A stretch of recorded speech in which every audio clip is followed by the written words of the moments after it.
A teraz ako na to? Tieto karty není normálne. Tieto karty sú také. 9, obyčajná karta.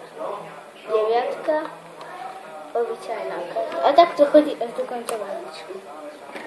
Potom tu je ešte jedna vec. Si zoberiete 9 a obyčajnú kartu a zmeráte ich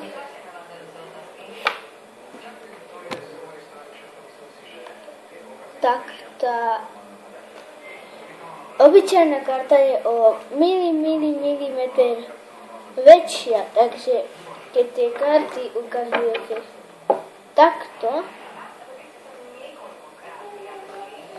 tak držím tú väčšiu kartu, tak tá 9 na ňu spadne, lebo ja vôbec nedržím, takže tak, jak vidíte, tak najprv spadne tá väčšia a potom na ňu 9 spadne. A takto ide až do konca balíčku. Potom, keď balíček držíte takto, tak stále držím tú väčšiu kartu, ale keď zhodím tú väčšiu kartu, tak tá 9 na ňu spadne. Čiže takže máme 9 a tá obyčajná na ňu spadne a potom na ňu spadne aj 9. Takže to vyzerá, ako keby celý balíček boli 9 sú celé.